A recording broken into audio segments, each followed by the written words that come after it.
Vemos o novo grande mestre do santuário, Shiryu, que estava nos 5 picos antigos de Rozan, conversando telepaticamente com Kiki de Ares, que estava em Jamiel. Os 2 cavaleiros de Atena utilizam seus cosmos para tentar retirar da outra dimensão 4 cavaleiros de bronze, porém algo os impedia de trazê-los de volta para a Terra.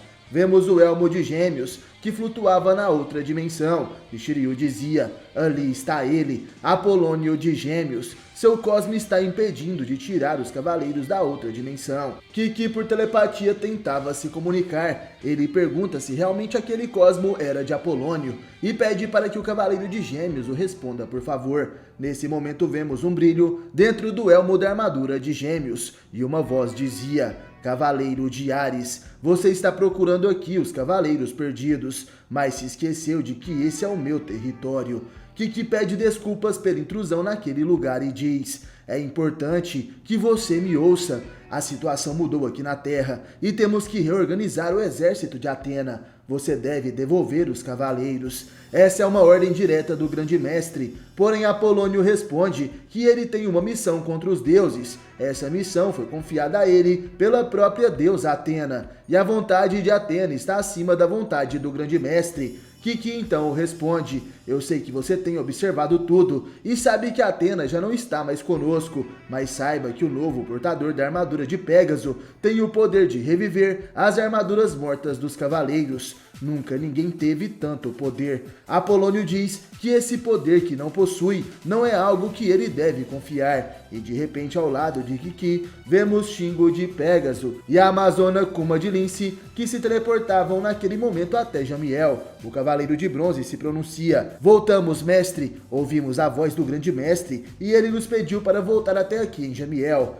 Kiki sorri e diz que realmente Shiryu sempre está um passo à frente dos outros e enviou Shingo a tempo até ali. O cavaleiro de Ares tinha em suas mãos algumas peças de armaduras dos cavaleiros de bronze que estavam na outra dimensão. Sendo assim, o Pégaso se aproxima dizendo: permita-me derramar o meu sangue sobre essas peças. Se elas estão conectadas com as demais, sua ressurreição também deverá ser possível. Kiki concorda com seu discípulo e nesse momento pede para que o cavaleiro de Gêmeos observe o poder da nova geração. Shingo derrama seu sangue sobre as peças das armaduras. E nesse instante o inimigo surge em Jamiel. Esse era um servo do deus Hefesto que está dominando o santuário de Atena. Seu nome é Frixo de Dragão de Cólquida, um guerreiro que já havia lutado contra Shingo de Pégaso. Frixo dizia: então esse é o seu último refúgio, Jamiel, um lugar muito remoto e esquecido pelos deuses e pela humanidade. Por essa razão, os deuses não lhe deram tanta importância,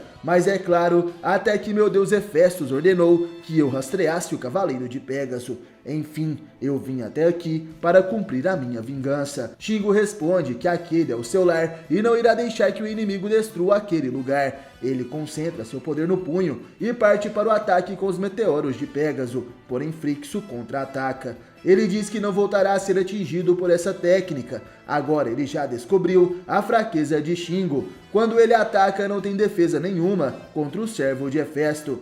Frixo utiliza o seu golpe Dente de Dragão e assim consegue atingir Shingo. O cavaleiro de Pégaso cai no chão e quando a amazona Kuma de Lince e o cavaleiro de ouro Serket de Escorpião estavam prestes a atacar também, Kiki pede para que eles esperem. Shingo não será derrotado tão facilmente. Frixo dizia para o Pégaso: você nunca foi um rival para mim. Duvido que queira fugir de novo. Ficará aqui para tentar proteger o seu lar. Então não adianta gastar mais energia com você. Nesse instante o cavaleiro de Pégaso, mesmo ferido, se levanta e Frixo pede para que seus subordinados ataquem e matem Shingo. Os guerreiros do mal então aparecem e avançam sobre o cavaleiro de Pégaso para destruí-lo. Porém, nesse instante, em Jamiel, vemos se abrir um portal para outra dimensão. E de dentro dessa entrada vemos uma luz brilhante que vem na direção dos inimigos. Esse é o ataque do pó de diamante. Aquele ar gelado acerta os servos de Hefestos, que são congelados instantaneamente. Frixo fica surpreso e dizia: esse ataque veio de dentro daquela abertura para outra dimensão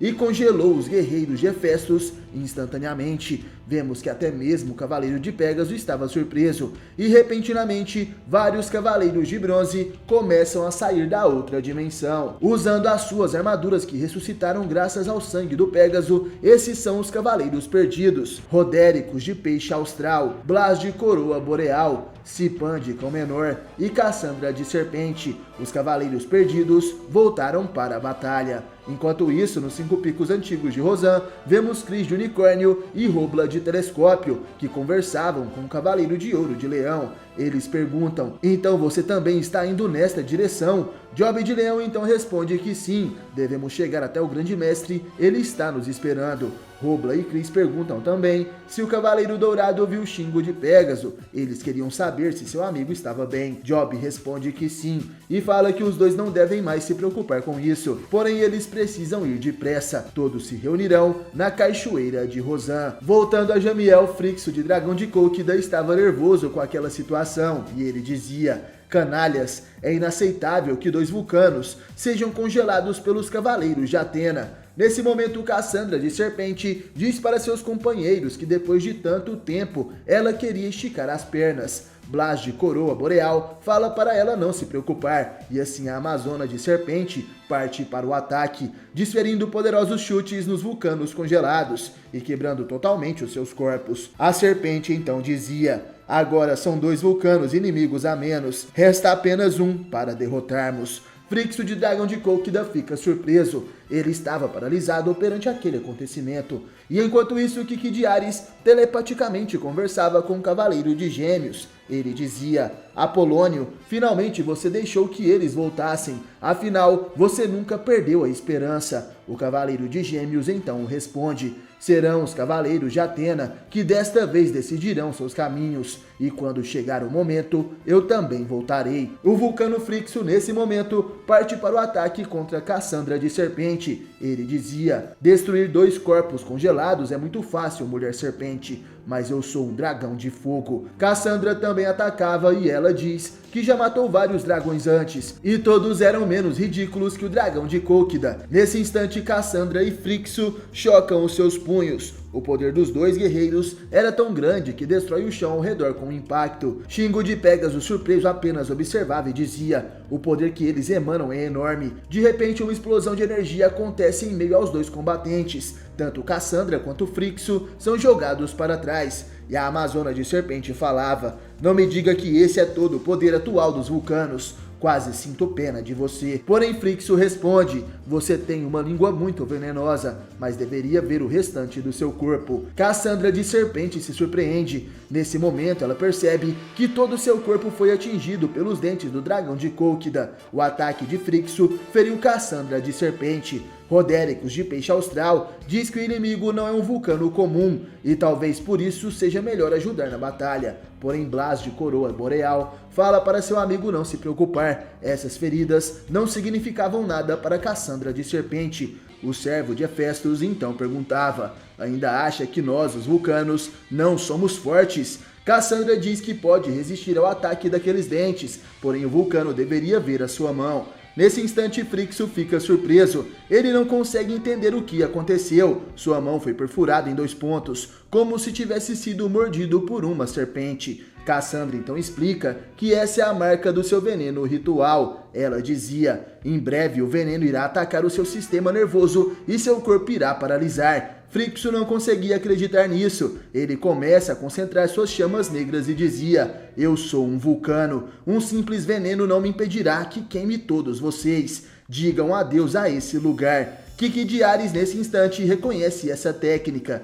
Cassandra percebe que Frixo estaria concentrando todo o calor daquele lugar com o seu cosmo. E quando ele liberar essa energia, irá gerar um poder muito destrutivo. Nesse caso, Cassandra não teria outra opção a não ser usar uma técnica do mesmo nível. Nesse instante vemos Cassandra elevando seu cosmo, que toma a forma de uma mulher serpente que se parece muito com a Medusa. Cassandra dizia: mesmo que o meu cosmo se extingua, não deixarei que machuque os meus parceiros. Cassandra então ataca, enquanto Frixo gritava para que ela morra. Kiki de Ares diz para os guerreiros não fazerem isso, não sacrifiquem as suas vidas assim.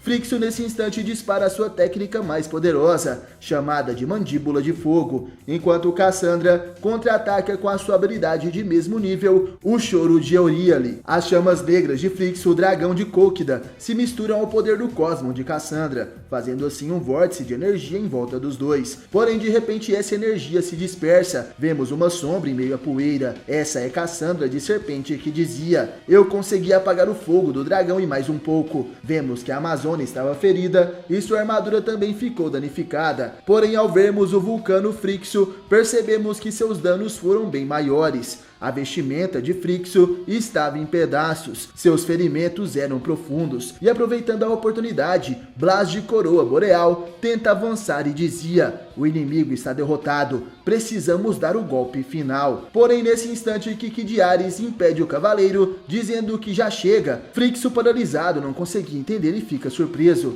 Kiki então se pronuncia dizendo: Frixo, pare com isso. Esse não é o lugar para você morrer, jamais poderá vencer esses cavaleiros, já deve ter percebido isso. Frixo nesse instante fica nervoso e diz: que tolice você está falando, os vulcanos ficam centenas de anos treinando, somos ainda mais fortes do que os anjos, e eu pessoalmente nunca desisto. Kiki então completava: nunca desistir é um princípio da humanidade que há em você. Frixo fica sem entender, humanidade em mim, e Kiki dizia: eu já falei, quando fomos ao santuário, o seu poder não é só para destruir, será mais forte quando descobrir a razão por qual você luta. Frixo pensava nessas palavras, a razão pela qual ele lutava, e nesse momento, o vulcano começa a sentir uma intensa dor em sua cabeça. Ele se lembra da Primeira Guerra Mundial em 1914. Frixo era um soldado e corria segurando a sua arma. Ele corria ao lado de seus companheiros. Frixo dizia: devo proteger, não tenho o direito de desistir, eu não posso desistir. Foi na Primeira Guerra Mundial que Frixo acabou conhecendo o mestre de forja Brontes de Aquiles, se tornando assim o vulcano de dragão de Kókida. Voltando ao presente, Frixo acabava de se lembrar de tudo e diz que não poderia desistir. Cassandra fala que o efeito de seu veneno está atuando e agora só lhe restam lembranças. Kiki então dizia: Frixo, todos nós não lutamos porque é a nossa obrigação ou porque a nossa Deus ordenou. Nós lutamos porque queremos salvar a humanidade e libertar o mundo do domínio dos deuses, protegendo a todos, nossos amigos e parceiros. E você o que protege? Nesse instante, Frixo eleva o seu cosmo. Ele grita que é o dragão de Kókida e seu dever é lutar até o fim. E Kiki de Ares também eleva o seu cosmo dourado, dizendo: eu sou o carneiro dourado que galga as estrelas. Não deixarei que continue por esse caminho de destruição. Shingo de Pégaso, vendo aquilo, ficava surpreso, e Frixo de dragão de Kókida parte para o ataque. Porém, seu punho se choca com uma parede.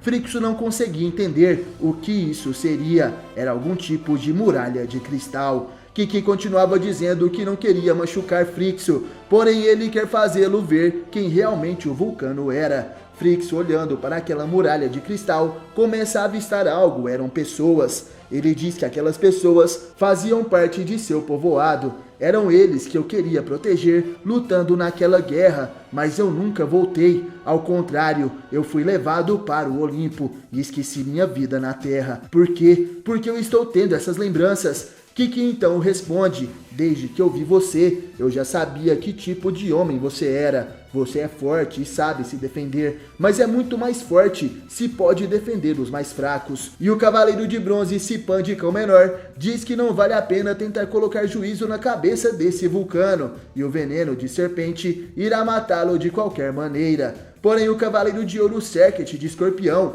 consegue entender o desejo de Kiki. Frixo, surpreso, pergunta se o Ariano espera que ele proteja os humanos, porém responde que não pode. Como eu poderia trair o deus Hefestos? Ele sempre nos observa. Serket de Escorpião então percebe que uma coruja de pedra estava observando eles, e nesse caso ele deveria fazer algo. O Cavaleiro Dourado avança rapidamente em meio aos Cavaleiros de Prata, e com seu ferrão do Escorpião, ele ataca o corpo de Frixo. Kiki de Ares não podia acreditar que o escorpiano matou o vulcano que ele tentava salvar. Phrixio é empurrado do penhasco após receber o golpe do escorpião, e Kiki de Ares ao lado de Serket de escorpião observam o vulcano caindo. A noite estava se pondo e então somos levados até o Cabo Sunion.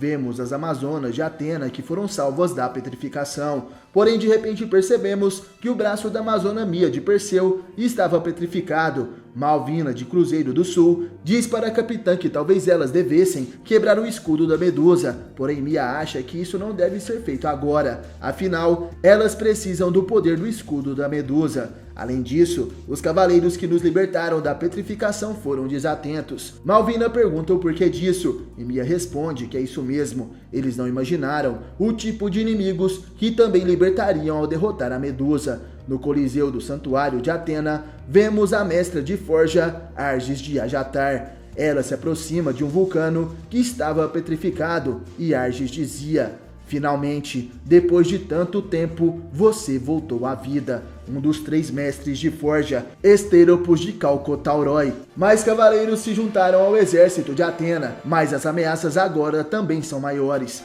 Nos 5 picos antigos de Rosan, vemos o grande mestre Shiryu. E de repente um cavaleiro de ouro se aproxima. Esse é Job de Leão, que se ajoelha perante o grande mestre do santuário. Em pensamento, Shiryu dizia que faz muito tempo que não sentia a vida emanada de uma armadura. Ao lado do cavaleiro de Leão, vemos 2 cavaleiros de bronze. E o cavaleiro dourado discípulo de Ikki se apresenta: "Eu sou Job de Leão, e vim após receber o seu chamado. No caminho, eu encontrei esses 2 jovens cavaleiros, Cris de Unicórnio e Robla de Telescópio." Shiryu então responde: "Eu te agradeço, Job. Fico feliz que chegaram a salvo assim como os outros cavaleiros." O Cavaleiro de Leão pergunta se eles foram os primeiros a chegar, e Shiryu revela que não. Nesse momento nos é apresentados um grupo de cavaleiros de prata, 4 cavaleiros trajando armaduras mortas. Eles são Alex de Orion, Abner de Crateres, Fenan de Pintor e Onofre de Hércules. Cris então dizia: "Ainda que suas armaduras estejam mortas, devemos esperar até Shingo e os outros chegarem." Fenan de Pintor perguntava: "Então é verdade o que todos estão falando? Existe um cavaleiro capaz de reviver as armaduras?" Job responde que sim, todo o exército de Atena depende da habilidade desse cavaleiro. Robla se aproxima de Shiryu e diz: "Grande mestre, por favor, eu preciso falar com você, se possível a sós." Shiryu retira o seu elmo e responde: "Se aproxime, Robla de Telescópio." Robla desesperado dizia: "Grande mestre, eu devo te dizer o que eu vi no firmamento. Algumas estrelas se apagarão, em especial a constelação de..." E nesse momento Shiryu interrompe. Ele pede para que o Cavaleiro de Telescópio pare, e se aproximando Cris dizia: "Mas grande mestre, Robla quer avisá-lo." Shiryu então diz: "Vocês ainda são muito novos. Eu também já fui um jovem e meu coração era como um dragão furioso que buscava apenas por justiça. Nessa jornada eu aprendi e aceitei que sempre haverá algumas perdas inevitáveis. Talvez no céu já esteja escrito o nosso destino, mas esse caminho só pode ser percorrido com coragem, amor e força. Por isso o universo trouxe vocês até aqui, como cavaleiros de Atena, porque precisamente vocês podem suportar todas as dificuldades que terão de viver." Nesse instante algo inesperado acontece. Os 2 cavaleiros de bronze, tanto o Unicórnio quanto o Telescópio, abraçam o grande mestre Shiryu. Job de Leão observava aquela cena. E os garotos diziam: "Entendi, mas por favor, aconteça o que acontecer, não vá até o santuário." Os cavaleiros de bronze começam a chorar, e Shiryu os abraça e diz: "Sejam fortes." Cris e Robla então respondem: "Nós prometemos que nos tornaremos os cavaleiros mais fortes de todos." E Shiryu então diz: "Eu sei que vocês serão." Nesse momento somos levados até a antiga entrada do mundo dos mortos, a colina do Yomotsu Hirasaka. Vemos a alma do Cavaleiro de Ouro de Câncer que fala: "Grande mestre, me perdoe por não atender ao seu chamado. Muitas vidas estão em risco. Desejo ao menos que o corpo do hospedeiro de minha alma esteja preparado para tudo. Soma é também minha responsabilidade." Nesse momento vemos Soma de Câncer, o receptáculo da alma de Tício no mundo humano. Ele estava no cemitério de cavaleiros e dizia: "Senhor Tício, eu estou pronto. Vamos continuar o meu treinamento." Nesse momento, os cavaleiros que estavam em Jamiel se teleportam para os 5 picos antigos. Eles se ajoelham perante o grande mestre e dizem: viemos até você como pediu, grande mestre. Kiki de Ares chama por seu amigo Shiryu, e mesmo sem sua visão, o grande mestre o reconhece. Eles se cumprimentam e o ariano diz que depois de tanto tempo, finalmente eles voltaram a se reunir. Shiryu diz que eles têm muito o que conversar e Kiki percebe que mais cavaleiros chegaram até ali. Eles são Unicórnio, Telescópio, Leão e vários outros cavaleiros de prata. Porém, Kiki não vê as Sentias que foram libertadas no Cabo Sunion e por isso pergunta o que aconteceu com elas. Shiryu revela que elas não virão. Ele não convocou a todos, já que os deuses sentiriam aqueles cosmos dos cavaleiros reunidos e por isso as Sentias estão a caminho de uma nova missão. Nesse instante, Kiki de Ares chama o seu discípulo Shingo de Pégaso para conhecer o seu amigo o grande mestre Shiryu. Shingo então se apresenta: grande mestre Shiryu, eu sou Shingo de Pégaso. Shiryu dizia: finalmente temos um novo portador da armadura de Pégaso. Você está usando uma das armaduras mais gloriosas do exército de Atena e carrega com ela a missão mais importante de todas: reviver com seu sangue todas as armaduras mortas. Shingo diz que apesar de compreender toda a situação, algo muito profundo o intriga, porque apenas o seu sangue pode realizar esse milagre. Shiryu diz sentir muito por não ter essa resposta. Atena preferiu não dizer nada a ninguém sobre a origem de Shingo. Deve ter tido uma razão muito importante para isso. No entanto, sei que no seu caminho você encontrará muitas respostas e também dificuldades e perdas. E por isso todos vocês devem estar preparados. Shiryu também diz: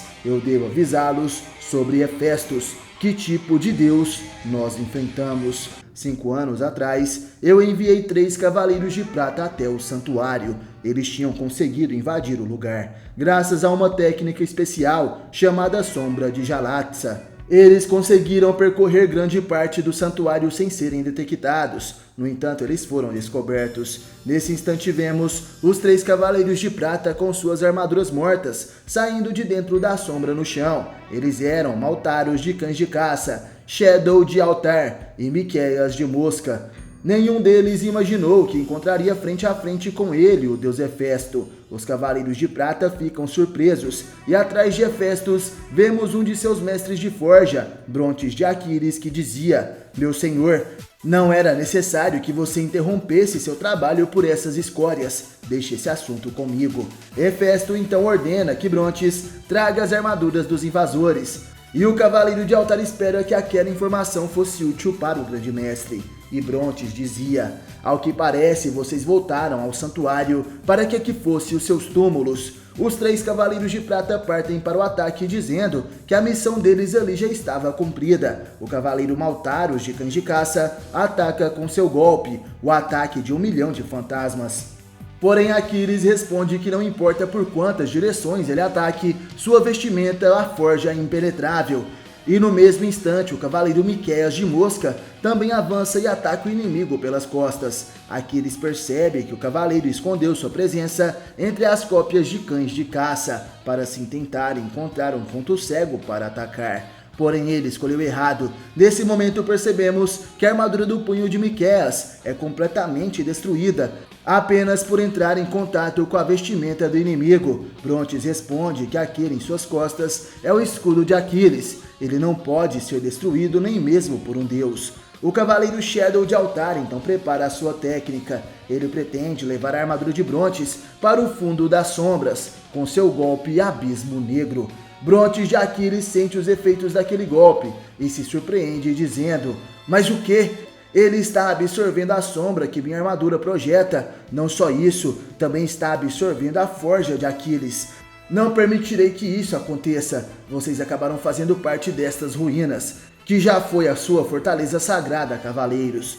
Brontes de Aquiles parte para o ataque com todo o seu poder. Os cavaleiros de prata, com suas armaduras mortas, não conseguem fazer nada perante o inimigo. E de repente vemos um clarão enorme que sai de dentro do santuário. Aquele era o poder de Brontes, que utiliza a forja de Aquiles para derrotar os cavaleiros de Atena. Ele dizia: que ousadia virem aqui vestindo essas armaduras mortas, seus estúpidos. Brontes segurava o cavaleiro de mosca que ainda estava consciente, e o cavaleiro de prata dizia: Nós não vamos desistir. Você verá todos os cavaleiros erguerem seus punhos contra os deuses e recuperarem este santuário. E também testemunhará o regresso de nossa deusa para ocupar o trono que lhe foi retirado. Brontes então responde: tudo o que vejo é o fim da lenda dos cavaleiros. E Miqueias, em suas últimas palavras, apenas diz: Atena, aguardamos você. Voltando ao presente, Shiryu, que contava essa história para os atuais cavaleiros, dizia: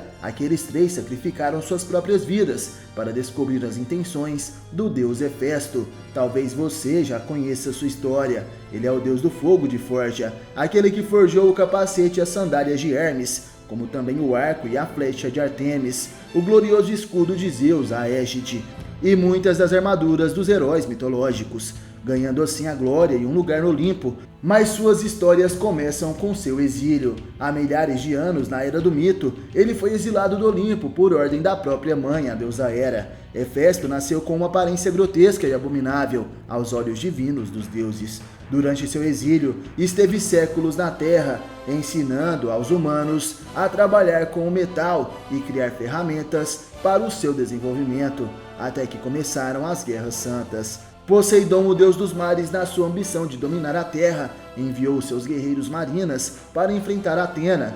E nessa guerra foi forjada as armaduras que equiparam a primeira geração de cavaleiros de ouro, os quais conseguiram derrotar os 7 generais marinas de Poseidon. Mas o importante é que as armaduras de ouro foram forjadas no continente perdido de Mu, o lar dos Muvianos. Porém, infelizmente, após a Guerra Santa, ele se afundou nas profundezas do Oceano Pacífico, levando consigo a grande maioria do povo muviano e armaduras ainda desconhecidas. E agora o deus Hefesto deseja encontrar o continente perdido de Mu e trazê-lo de volta à superfície. Ele tomou o santuário não só para se livrar de Atena, ele tem estado procurando as armaduras de todos nós. Ele planeja se apoderar de tudo o que já foi forjado, recuperando todos os segredos do continente perdido. Nesse momento somos levados até o antigo santuário de Atena, agora dominado por Hefesto. Ele estava sentado no trono da deusa na sala do grande mestre. E à sua frente estavam seus 3 mestres de forja. Brontes, curiosamente olhando para o seu deus, se lembra de Shingo e dizia em pensamentos: essa marca na testa é a mesma.